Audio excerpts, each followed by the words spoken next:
الحمد لله رب العالمين والصلاة والسلام على سيد الأنبياء والمرسلين وعلى آله وصحبه أجمعين. أما بعد فأعوذ بالله من الشيطان الرجيم. وقال الملأ من قوم فرعون أتذر موسى وقومه ليفسدوا في الأرض ويذرك وآلهتك قال سنقتل أبناءهم ونستحيي نساءهم إنا فوقهم قاهرون. قال موسى لقومه استعينوا بالله واصبروا إن الأرض لله يورثها من يشاء من عباده والعاقبة للمتقين. قالوا أوذينا من قبل أن تأتينا ومن بعد ما جئتنا قال عسى ربكم أن يهلك عدوكم ويستخلفكم في الأرض فينظر كيف تعملون. رب اشرح لي صدري ويسر لي أمري واحلل عقدة من لساني يفقه قولي. اللهم ثبتنا عند الموت بلا إله إلا الله واللهم اجعلنا من الذين آمنوا وعملوا الصالحات وتواصوا بالحق وتواصوا بالصبر. آمين يا رب العالمين. There are two nations in the Qur'an that Allah talks about in ways that are different from other nations. Allah talks about Bani Israel in a lot of detail, and Allah gives them more chances than any other nation. In the same way, Allah talks about the people of Pharaoh very differently than any other nation. So you find, for example, that entire nations were drowned or annihilated and eliminated from the face of the earth when they rebelled against their messengers. And none of them survived. There was no trace of them except for ruins. And you go to those ruins to take ibrah. But the Egyptians, the Fara'ina, the group of them that disbelieved and the leadership of them and their military, they were destroyed. But Egypt as a nation was not destroyed. Egypt as a nation survived, actually continued, is still around today. And they are descendants of the original ancient Egyptians. They're not some new people that came there. Bani Israel similarly survived many catastrophes throughout history. These two nations, Allah has given us a blueprint actually through them to learn about the life cycles of nations and the corruptions of nations. Because the age of the end of nations, where entire nations will be wiped off of the face of the earth, that age is over. And it's especially over after the coming of Rasulullah sallallahu alaihi wasallam. So what the rest of the nations of the world have to learn lessons about the ups and downs that they will go through as a people. And the two models that Allah has given us is the model of the people of Egypt, the Qawm Fir'aun, and then the other model is Bani Israel. And interestingly, they're both very deeply related to each other. Their stories are intertwined and connected with each other. Today, in these few minutes in this khutbah, I want to share with you some reflections from ayat that belong to Surah Al-A'raf. And in these ayat, Allah Azza wa Jalla is describing a particular moment in the history of Egypt and in the history of Bani Israel together. Musa alayhi salam has defeated the magicians. The magicians and the priests have become Muslim publicly, and they announced, Amanna bi Rabbil Alameen, Rabbi Musa wa Harun. We believe in the master of all nations, the master of Musa and Harun. So they made a public declaration of their Islam. And as a result, the society is now in chaos. They're in chaos because all this time, Pharaoh was spending an enormous amount of wealth and resources to make sure that people will be influenced by the magicians. He was telling them, the saviors of our nation are the magicians, and the threat to our nation is Musa. That was the message. And so the entire nation was forced to gather. They were forced to gather to watch this showdown, this spectacle between Musa alayhi salam and these magicians. But now that it's over, and the magicians themselves, not only did they lose, they switched sides.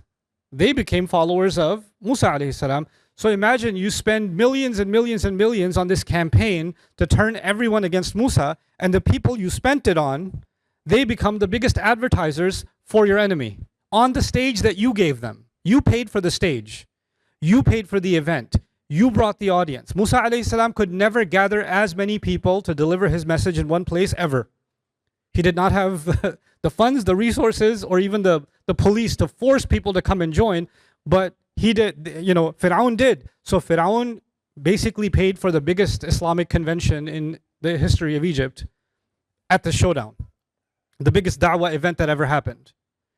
So now that this has happened in front of him, he's watching this happen. He has to figure out a way to undo this damage.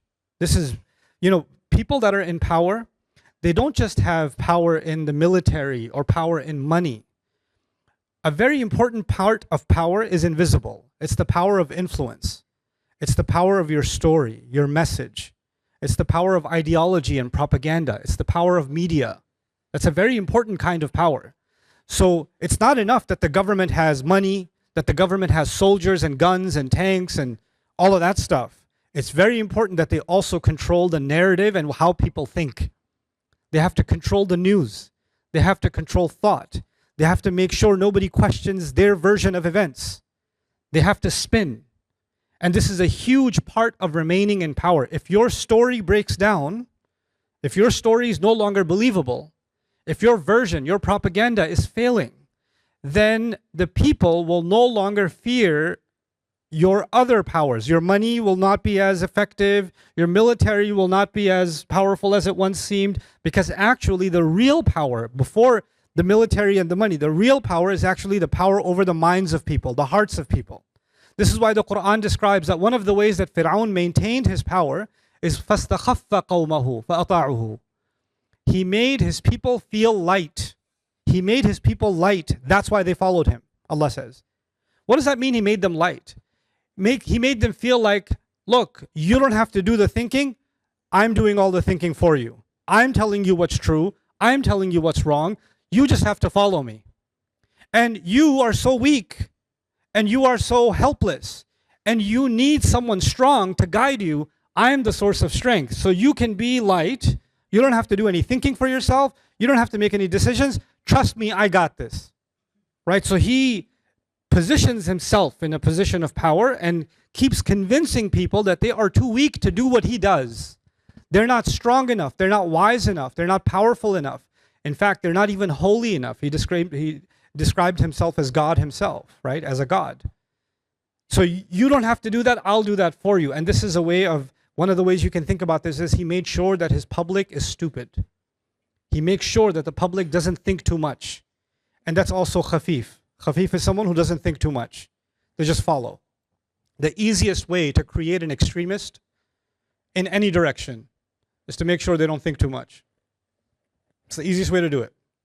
And so he creates an entire narrative in which you make sure that people don't think for themselves. But in front of all of this audience, now that the magicians have accepted Islam and said Musa and the Rabb of Musa is the one to be followed, this is a huge problem, because the magicians didn't even say Musa won. Follow Musa alayhi salam. No. Amanna bi Rabbil Alameen. They're not even talking about Musa alayhi salam. They're talking about the Rabb of Musa alayhi salam. They're talking about the religion of Musa alayhi salam, the worldview. If you just say Musa won, maybe your politics haven't changed. Maybe your worldview hasn't changed. Maybe the way you understand reality hasn't changed. But if you say the Rabb of Musa has won, in the ancient world, this is an important thing, a subtle thing to understand. In the ancient world, most religions were based on shirk, multiple gods. And some people follow this God, some people follow that God, and sometimes you have a problem with this guy, and you say, I'm going to tell my God to come after you, and he says, oh yeah, I'll tell my God to defend me, so the two gods will go to war with each other. Right? And so whoever's gods wins is the higher God. Right? So when one nation is more powerful, that just means their gods are more powerful. And when one nation is losing, their gods are weaker. This was the mentality put into the minds of the people for thousands of years. When they see Musa alayhi salam win, and the magicians say, we surrender to the God of Musa, what message is it sending to all of these people? The master of Musa alayhi salam is more powerful than all of the best resources of Egypt put together. This is a crisis. This is a media crisis for Pharaoh. This is an extreme situation. He doesn't know what to do. So what does he do? He issues an executive order. إِنَّهُ لَكَبِيرُكُمُ الَّذِي عَلَّمَكُمُ السِّحْرَ. He must be the biggest magician of all of you. I'm going to punish all of you. I'm going to have all of you killed. I won't go too far into that story, but he ordered that the magicians be executed. Now this is a huge problem, because they weren't just magicians. They were also priests. You can think of it like pundits or priests or imams or rabbis, the religious leaders of different cities. He called all of the biggest, because the magicians and the religious leaders were one person. And he calls all of them, they all accept Islam, he gets all of them killed. And everybody in the whole country is thinking, oh my God, they killed our priest? They killed our holy man from our town? First they called him over to the capital, then they killed, Pharaoh killed him? And now everybody's starting to question Pharaoh even more. Because everything's falling apart. Their entire religion was based on their religious leaders. And he basically killed his own religious leaders. Because they all accepted Islam. He killed all of them. So now what's left? What are people supposed to believe? You see the story, the worldview, the propaganda that was spread across Egypt was spread through the priests. It was spread through them. You just destroyed your own influencers. You killed your own social media. Yourself. Now what are you supposed to do? Now you have to figure out, how are you going to explain to the people that I killed my own people, my own religious leaders? How am I going to spin this to them? And so he comes up with a new plan. He says, no, it's not. I had to kill them because they were infected, basically. They got infected, and they got infected from Musa. And so the only solution is we have to end this infection, right? نُقَتِّلُ أَبْنَاءَهُمْ وَنَسْتَحْيِي نِسَاءَهُم. We're going to kill all of their sons and let their women live, because this generation of men and boys, they are too close to being infected with the same virus. So we need to end that population. We'll start over and make sure the women stay alive, because we're going to need new slaves in the next generation. وَنَسْتَحْيِي نِسَاءَهُم. This was the policy that they came out with. And once they came out with this policy, I want to quickly take you in these last 10 minutes to the other side. This is Pharaoh trying to say, no, I was trying to save our country. And the real problem is these immigrants. We need to solve this problem because they're infecting the rest of us. So we need to kill all of these men. This is our solution. When he does this, on the other side is Musa alayhi salam and his followers. The Muslims of that time. We call them Bani Israel, but really they are the Muslims of that time. And many of them were living for generations as slaves under Pharaoh. They didn't just become slaves at that time. They were slaves for many, many generations. And the elders among them are really worried, because they are used to seeing their father be a slave, their grandfather be a slave. Life is bad, but it's basically been the same life for a long time. All of a sudden, Musa comes along, alayhi salam, and some of the younger people are starting to follow him. This is creating a new problem. This is creating a disturbance. He's going to get all of us killed. So some of the elders got worried that the youth are too crazy. And Musa alayhi salam is too extreme. They shouldn't be following Musa alayhi salam. Musa alayhi salam said, look, they're going to issue more extreme, they're going to try to kill all of us now. What should we do? Musa alayhi salam gives a speech, and that's the speech I'll read to you from Surah Al-A'raf. Musa alayhi salam says, Ista'inu billahi wasbiru. He says to his people, hold on to Allah. Stay strong. Stay with grit. Persevere. Don't change your religion. Don't run away from this deen. Now that you've understood this deen, don't walk away from it. Because there were people inside Bani Israel who were not loyal to Musa alayhi salam. They were loyal to Pharaoh, like Qarun. So the Muslims were not pure. They were not a pure population. Some of them were aligned with Musa alayhi salam, and some of them were aligned still with Pharaoh. Musa alayhi salam is telling them, those of you that are aligned with me, with Allah, with Allah's messenger, hold on to your religion. Because actually not only are the outside forces telling you to walk away from me, even from within your families, even from within there are people telling you to walk away from your religion. Don't take it too seriously. So he says, Ista'inu billahi wasbiru. Innal arda lillahi yurithuha man yasha'u min ibadihi. So he says, the earth belongs to Allah. The land belongs to Allah. He gives it to whoever He wants from among His slaves. Look, He didn't tell them, don't worry, Allah will take the land from Pharaoh and Allah will give you the land. That's not what He said. Don't worry, if you stick with me and stick with Allah, Allah will give you lots of land and He will kill Pharaoh. That's not what He said. He said Allah decides to give this land to whoever He wants from among His slaves. So sometimes Allah decides to give the land to Pharaoh. Sometimes Allah decides to give the land to, a piece of land to Qarun. Sometimes to Namrud. When Allah decides, He can give the land to Quraysh. When Allah decides, He can give the land to Banu Nadir, Banu Qurayda. He can give the land. Allah gives whoever He wants. But then He says, وَالْعَاقِبَةُ لِلْمُتَّقِينَ. In the end, the final outcome will only favor people who had taqwa of Allah. Another way of saying this is Musa alayhi salam is telling them, land, the control over the land, it comes and it goes. Sometimes you will have it, sometimes you won't have it. Sometimes you'll have power, sometimes you won't have power. But taqwa is something you have to have whether you have power or you don't have power. And in the end, all of the people who have the land will die, and the people who don't have the land will also die. And they'll all be under the ground, and the only thing that will matter then is taqwa. وَالْعَاقِبَةُ لِلْمُتَّقِينَ. But the people that were nervous that Pharaoh is coming and things are going to get worse, the Muslims of the time that were worried, they responded to Musa alayhi salam, and I want you to listen to this response. Very interesting response. They said, قَالُوا أُوذِينَا مِنْ قَبْلِ أَن تَأْتِيَنَا وَمِنْ بَعْدِ مَا جِئْتَنَا. They said, we were being tortured before you ever came. We've been getting beat up for a long time. وَمِنْ بَعْدِ مَا جِئْتَنَا. And even after you have now arrived, we're still getting beat up. How did you make life any better? Before you came, we were slaves. We were getting humiliated and tortured. And after you came, we don't see any difference. In fact, maybe even suggesting, what good did you bring? This is their way of saying, why should we follow you when our lives did not improve because of your message? In fact, our lives became more difficult because of your message. Right? Because in the old world, before Islam in that region, in the world of shirk, the job of a god is to make your life better. You pay the god with sacrifice. You pay the god with a big monument.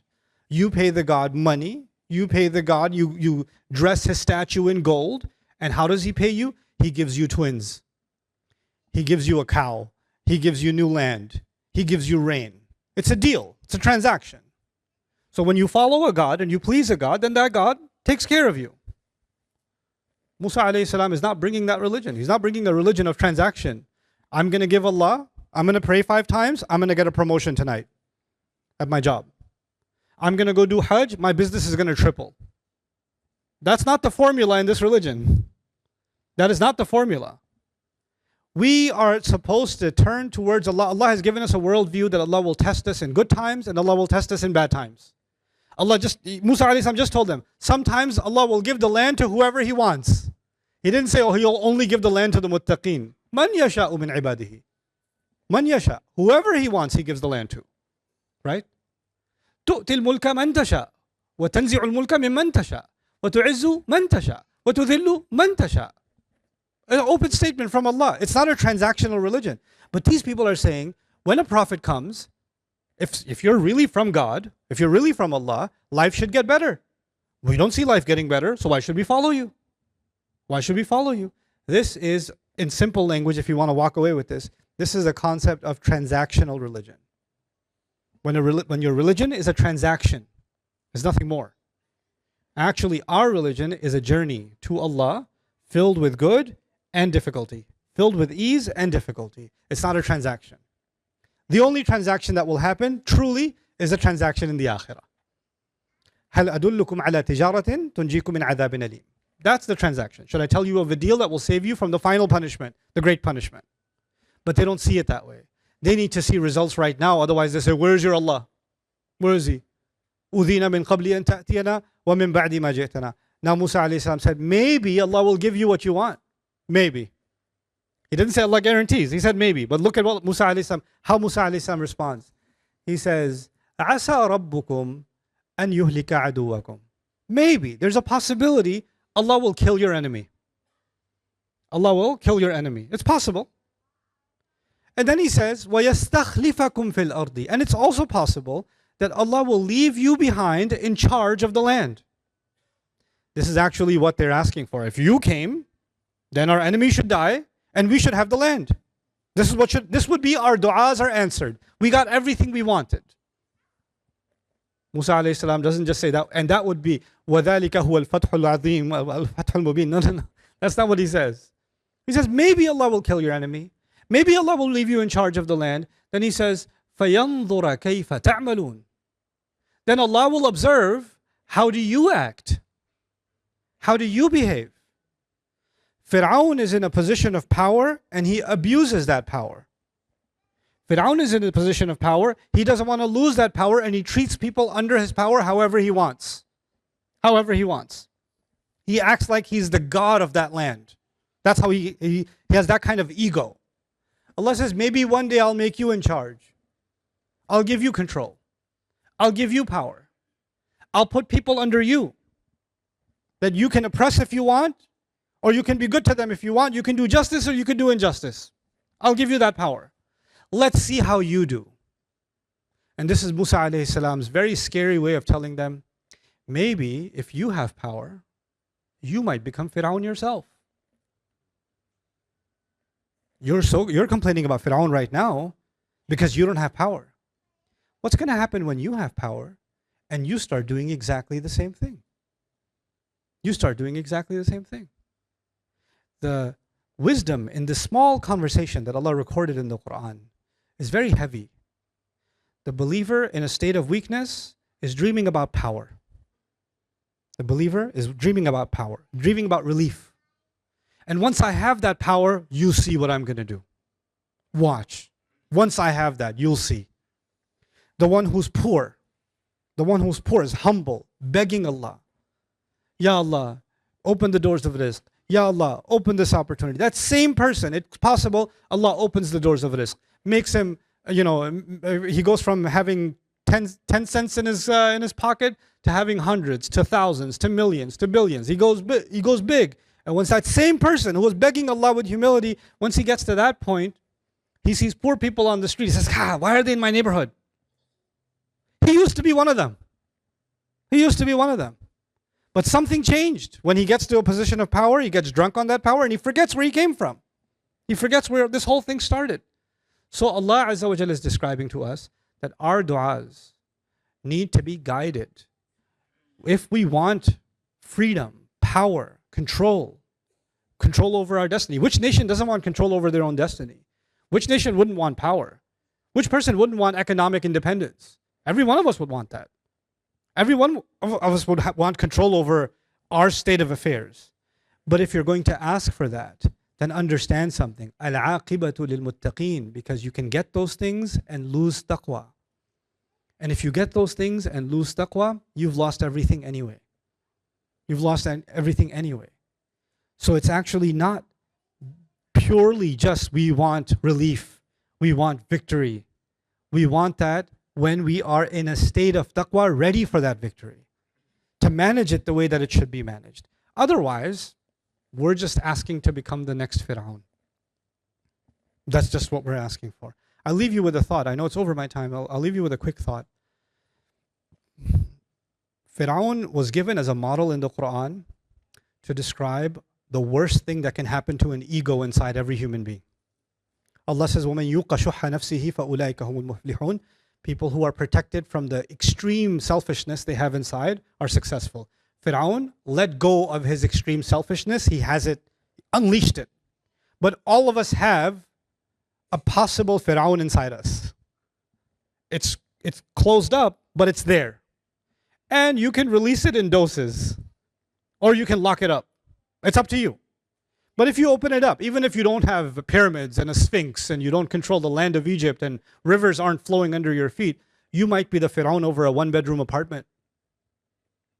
You could be the Pharaoh at a cash register. You could be the Pharaoh of a grocery store. You could be the Pharaoh of an office. You could be the Pharaoh of a classroom. You could be the Pharaoh of a masjid. You could be the Pharaoh of a boardroom. Pharaohs take many ways, you could, and you don't have to be a man to be Pharaoh.